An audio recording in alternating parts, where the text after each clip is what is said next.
दोस्तों, मेरा नाम है झिलमिल और आज का हमारा टॉपिक है क्यासनूर फॉरेस्ट डिजीज, जिसको मंकी फीवर भी बोला जाता है। इसके बारे में ये करंट अफेयर्स के रिलेटेड यानी प्रीलिम्स पॉइंट ऑफ व्यू से काफ़ी ज़्यादा इंपॉर्टेंट है। तो आज की वीडियो में हम डिटेल में डिस्कस करेंगे कि प्री पॉइंट ऑफ व्यू से किस तरह के क्वेश्चन इस टॉपिक के ऊपर आ सकते हैं। So let's start. सबसे पहले देखते हैं कि न्यूज़ में क्यों था। KFT यानी monkey fever is a disease caused by Kyasanur forest disease virus. सबसे पहला पॉइंट जो प्रीलिम्स पॉइंट ऑफ व्यू से इम्पॉर्टेंट है कि ये जो है ये एक वायरल इन्फेक्शन है। इन्फेक्शंस कई तरह के हो सकती है, जैसे कि बैक्टीरियल इन्फेक्शन, जैसे ई कोलाई बैक्टीरिया अगर इन्फेक्ट करता है। ई कोलाई एक बैक्टीरिया है जिससे यूटीआईज होती है, that is a bacterial infection. Viral infections होती है जिसकी वजह से आपको कभी कभी जो सोर थ्रोट इश्यूज़ होती है, that is because mostly of viral infections. उसके बाद फंगल इन्फेक्शंस होती है, पैरासाइटल इन्फेक्शंस होती है। तो इन्फेक्शंस कई तरह की होती है। तो ये KFT डिजीज़ जो है, जिसको मंकी फीवर भी बोला जाता है, this is basically a viral infection. The virus was identified in 1957 when it was isolated from a sick monkey from the Kyasnur forest. देखो ये नाम कैसे पड़ा, नामकरण कहाँ से हुआ? नामकरण हुआ क्यासनूर फॉरेस्ट से। क्यासनूर फॉरेस्ट किधर है आप मेरे को कमेंट सेक्शन में बताइए, मैं हिंट देती हूँ। सदर्न साइड में है। तो सदर्न साइड में एक स्टेट में है, कौन सी स्टेट में है वो आप मेरे को कमेंट सेक्शन में बताइए। Since then, between 400 to 500 human cases has been reported. तो उस दौरान से कोरोना वायरस जितना इतना ड्रास्टिक जो मतलब एक्सप्लोसिव ग्रोथ रेट जो है वो डिजीज़ का जो केसेस है नहीं है अभी तक। मतलब टिल फ्रॉम 1957 टिल नाउ 2020 जो है, तब तक सिर्फ average level of 400 to 500 humans are only reported, क्योंकि इतना ज़्यादा एक्सप्लोसिव ग्रोथ जो है वो नहीं दिखाई दिया। तो ह्यूमन ट्रांसमिशन इतना नहीं दिखाई दिया है। Heart ticks are the reservoir of KFD virus and once infected remains so for life. Ticks दो तरह की होती है, एक होती है सॉफ्ट टिक, दूसरा होती है हार्ड टिक। तो सेकंड क्वेश्चन जो प्री पॉइंट ऑफ व्यू से इंपॉर्टेंट है कि कौन से tick, which ticks are responsible for causing this kind of virus और वायरल इन्फेक्शन। तो आंसर इज हार्ड टिक।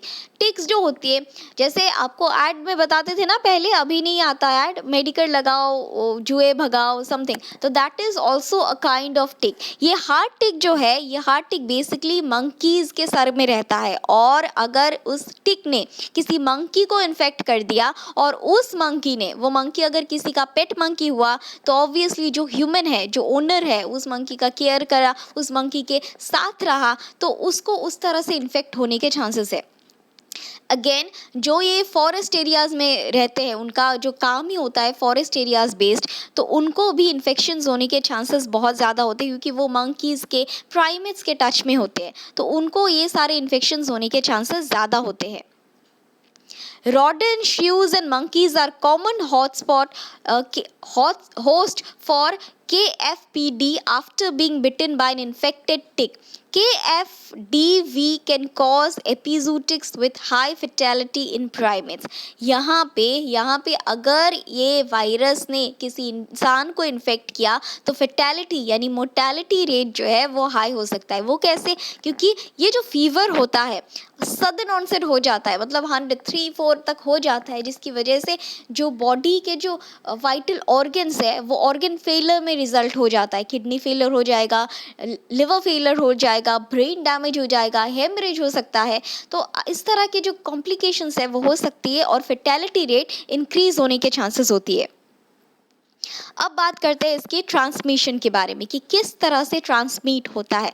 तो यहाँ पे इस पिक्चर में पूरी तरह से बताया गया है कि देखिए टिक्स जो होती है, हार्ट टिक्स, ये हार्ट टिक्स इस डिजीज को रिजर्व करके रखती है, इसको प्रिजर्व करके रखती है। तो they are the basic reservoir of this disease. तो ये हार्ट टिक ने जो मंकीज के सर पे रहते हैं, इस मंकी को अगर इन्फेक्ट कर दिया और उस मंकी ने किसी और जानवर को इन्फेक्ट कर दिया, या फिर उस मंकी ने, एग्जाम्पल बताते हैं, उस मंकी ने किसी काऊ को इन्फेक्ट कर दिया, ठीक है जी, और उस काऊ का मिल्क अगर ह्यूमंस ने कंज्यूम कर लिया तब भी ह्यूमंस में ट्रांसमिशन होने के चांसेस है। हालांकि ये rarest of the rare case में है, मिल्क में अभी तक वो नहीं मिला है, जो रिसर्च स्टडीज में नहीं हुआ है, बट पॉसिबल है, दिस इज नॉट इम्पॉसिबल। अगर काऊ को इन्फेक्ट किया गया तो काऊ के मिल्क में ऑब्वियसली इन्फेक्शन होने के चांसेस है, जैसे कि मदर्स मिल्क में होता है। जैसे कि जब कोई ब्रेस्ट फीडिंग औरत होती है उसको हर तरह की मेडिकेशंस लेने अलाउड नहीं है, जिससे अगर उसको कोई कॉम्प्लिकेशंस होता है तो उसकी न्यूबॉर्न को भी कॉम्प्लिकेशंस होती है, जो ब्रेस्ट मिल्क में वो खाया जाता है। ठीक उसी तरह से अगर एक इन्फेक्टेड काऊ को ये इन्फेक्शन हुआ, ये बीमारी हुई, और अगर वो काऊ का मिल्क हम लोगों ने कंज्यूम किया, ह्यूमंस ने कंज्यूम किया, तो ह्यूमंस को भी इन्फेक्शंस होने की चांसेस होती है।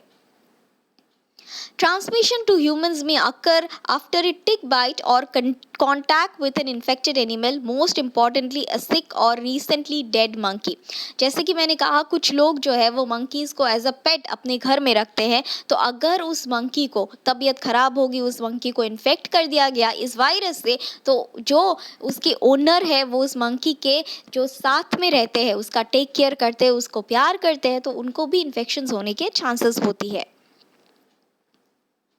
These animals provide the blood meals for ticks, and it is possible for infected animals with viremia to infect other ticks। यहाँ पे ये जो चेन है वो कंटिन्यू होता रहता है। देखिए, जो टिक है, टिक ने एनिमल्स को यानी मंकी को इन्फेक्ट कर दिया और उस मंकी ने दूसरे टिक्स को इन्फेक्ट कर दिया, तो ये जो वायरेमिया का चेन है ये कंटिन्यू होता रहता है। But transmission of KFDV to humans from these larger animals is extremely rare. Furthermore, there is no evidence of disease transmission via the unpasteurized milk of any of these animals। यहाँ पे unpasteurized milk अगर consume किया जाता है तब transmission होने के chances है। जनरली हम लोग जो मिल्क लाते हैं वो पेस्चुराइज्ड होता है, उसमें उसको हम लोग बॉईल भी करते हैं घर में, जिससे जो भी वायरस होती है, बैक्टीरिया होती है, वो डेड हो जाती है और वो मिल्क हमारे लिए कंज्यूमेबल रहती है।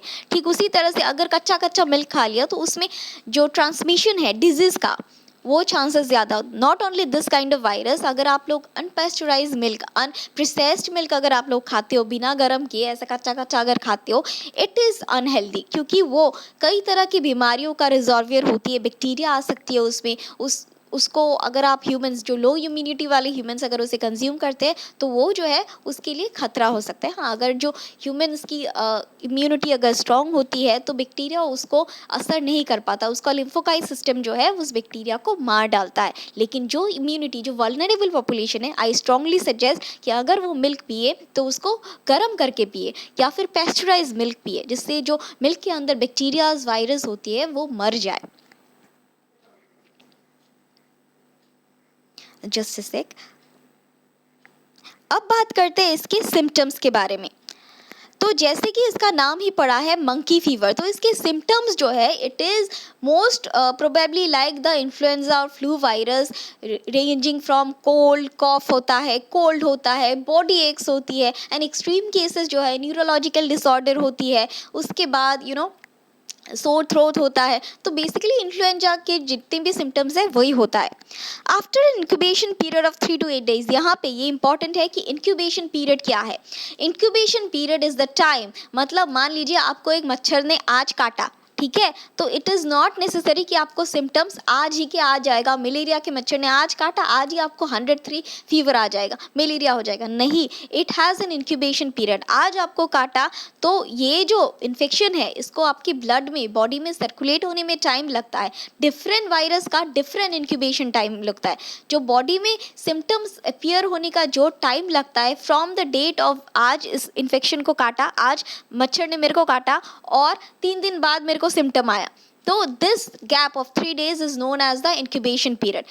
Different organisms has different incubation period. In case of this virus, the incubation period is between 3 to 8 days। मतलब अगर उस टिक ने इंसान को काटा या फिर उस इन्फेक्टेड एनिमल ने इंसान को, मतलब इंसान जो इन्फेक्ट हो गए, तो सिम्टम्स अपीयर होने के लिए बिटवीन 3 to 8 डेज लगता है। अचानक से सिम्टम्स किसी भी बीमारी में नहीं आता। तभी जो कोरोना वायरस है, जो क्वारंटाइन में रखा जाता है, दैट डजंट मीन कि आज इन्फेक्ट हो गया तो आज ही सिम्टम हो जाएगा, फीवर आएगा, नहीं होता।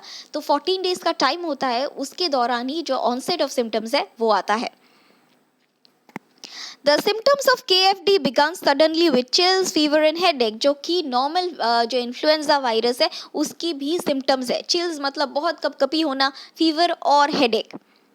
Severe muscle pain with vomiting, gastrointestinal symptom and bleeding problems may occur 3 to 4 days after initial symptoms onset. Bleeding problems मतलब किसी के नाक से खून निकल सकता है, किसी को internal bleeding हो सकती है, and extreme cases hemorrhage भी होते हैं।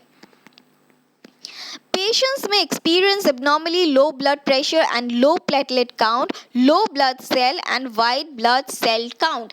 यहाँ पे low blood pressure मतलब hypertension के अलग symptoms हो सकते हैं, like dizzy feel करना, like आप खड़े हो गए तो आपके पूरा आसपास जो है वो घूमने लगेगा, you feel very low, fatigued every time. तो this kind of symptoms may also occur. आपका जो blood pressure level होगा वो बिलो नॉर्मल होगा, 120/80 नॉर्मल होता है, उसके बिलो अगर होता है तो it is called low blood pressure. उसके बाद लो ब्लड प्लेटलेट काउंट, जो लो ब्लड प्लेटलेट काउंट होता है वो जनरली अगर आपको वायरल मतलब डेंगू भी होता है उसकी वजह से भी जो प्लेटलेट काउंट है वो ड्रास्टिकली डिक्रीज़ हो जाता है। प्लेटलेट काउंट अगर एक लेवल सर्टेन लेवल के बिलो डिक्रीज़ हो जाता है तो इट इज़ वेरी फेटल। तो इंसान जो है उसकी ब्लड क्लॉटिंग की कैपेसिटी कम हो जाती है और एट टाइम्स वो मोर्टेलिटी मतलब मरने की कगार पे आ जाता है। उसके बाद रेड ब्लड सेल काउंट भी डिक्रीज हो जाता है and white blood cell counts भी डिक्रीज हो जाता है। वाइट ब्लड सेल्स का बेसिकली क्या फंक्शन है? White blood cells basically body के बॉडीगार्ड है, जिससे जो बॉडी की इम्यून सिस्टम को बहुत ज़्यादा ताकतवर बना के रखते हैं। बॉडी हम लोग जो इतना सारा हम लोग बाहर घूमते रहते हैं, हम लोग जंकीज़ खाते हैं, जंक फूड खाते हैं, हम लोग क्यों बीमार नहीं पड़ते? क्योंकि हमारी जो वाइट ब्लड सेल्स है वो कंटिन्यूअसली हर बुरी चीज़ से हमारी बॉडी को प्रोटेक्ट कर रही है। They are a kind of saviour for us. After 1 to 2 weeks of symptoms, some patients recover without complications. However, the illness is biphasic for a subset of patients who experience the second wave of symptoms at the beginning of the third week. तो यहाँ पे ये disease जो है, first thing is कि ये disease का कोई बेसिकली ट्रीटमेंट नहीं है। जैसे कि दो तरह की, मतलब जैसे अगर कोई बैक्टीरियल इन्फेक्शन होता है, फॉर एग्जांपल अगर आपको सोर थ्रोट है because of A bacterial infection, तो डॉक्टर्स जो हैं वो आपको एंटीबायोटिक्स प्रेस्क्राइब करेंगे, फॉर एग्जांपल एजिथ्रोमाइसिन प्रेस्क्राइब कर दिया। और या फिर आपको यूरिनरी ट्रैक्ट इन्फेक्शन होता है which is because of a bacteria, तो आपको सेफिक्सिम या फिर किसी भी तरह का based on your blood urine culture test या ब्लड कल्चर टेस्ट, उसके ऊपर आपको एंटीबायोटिक्स जो है वो प्रेस्क्राइब किया जाता है। लेकिन वायरल डिजीज़ की कोई दवाई नहीं है, कोई एंटीबायोटिक वायरस के द्वारा कॉज किए गए डिजीज़ को ट्रीट नहीं कर सकता है। तो ये भी एक वायरल डिजीज़ है, तो इसका जो बेसिकली ट्रीटमेंट मॉड्यूल है वो कंजर्वेटिव है, सिम्टम्स को मैनेज करना। बेसिकली कुछ डिजीजेस है जो बेसिकली कंजर्वेटिव है, फॉर एग्जांपल जो लिवर सिरोसिस है, liver cirrhosis is a conservative treatment. जो most worst to worst case में लोगों का लिवर ट्रांसप्लांट होता है, बट वो भी सर्वाइवल रेट बहुत ही कम है। किडनी डिजीज़ जो है इसका कोई दो ही ऑप्शंस होती है, डायलिसिस, ट्रांसप्लांट। तो ठीक उसी तरह से अगर वायरल इन्फेक्शंस होता है तो ये भी कंजर्वेटिव ट्रीटमेंट ही होता है। ये हालांकि इतना कॉम्प्लिकेटिव नहीं होता है, लोगों की इम्यून सिस्टम स्ट्रांग होती है जिसकी वजह से वो पूरी तरह से ठीक हो जाते हैं with in a couple of days. और यहाँ पे एक चीज़ याद रखनी ज़रूरी है कि एट सर्टेन पेशेंट्स यहाँ पे रिपोर्ट किया गया है कि ये डिजीज़ जो है बाईफेजिक है। बाईफेजिक मतलब दो फेजेस होती है, पहले बीमार हो गए, सिम्टम्स हो गया, फिर कंजर्वेटिव ट्रीटमेंट ले लिया, NSAID ले लिया, ठीक हो गया, फिर उसके बाद कुछ टाइम बाद ये जो सिम्टम्स है वो रीअकर होते हैं। जैसे कैंसर की केस में होता है, कीमो ले लिया, रेडिएशन ले लिया, ठीक हो गया, फिर से 10 साल बाद रिलैप्स होता है। यहाँ पे 10 साल नहीं, टाइम जो है it is around 1 to 2 weeks में सिम्टम्स जो है वो रिलैप्स होते हैं। अब देखते हैं diagnosis. Diagnosis can be made in the early stage of illness by molecular detection by PCR और virus isolation from blood। यहाँ पे जो स्वैब्स होती है, टंग के नीचे से स्वैब्स लिया जाता है, सलाइवा लिया जाता है और उसको टेस्ट किया जाता है बाय जो बायोटेक्नोलॉजी के स्टूडेंट्स हैं, they will know what is PCR और ELISA टेस्ट। इन दोनों टेस्ट के ज़रिए इस वायरस को टेस्ट किया जाता है। उसके बाद बात करते हैं प्रिवेंशन की। जैसे कि मैंने कहा, इसका कोई ट्रीटमेंट नहीं है, बट प्रिवेंशन लिया जा सकता है, प्रिवेंटिव मेजर्स लिया जा सकता है। वैक्सीन्स है जो कि उन लोगों को दिया जाता है जिनका काम जंगलों में होता है, उनको, या क्यासनूर के फॉरेस्ट में जिस एरिया में ये डिजीज़ को स्प्रेड होने के चांसेस होते हैं, वहाँ पे उन लोगों को ये वैक्सीन दिया जाता है ताकि उनको ये डिजीज़ ना हो।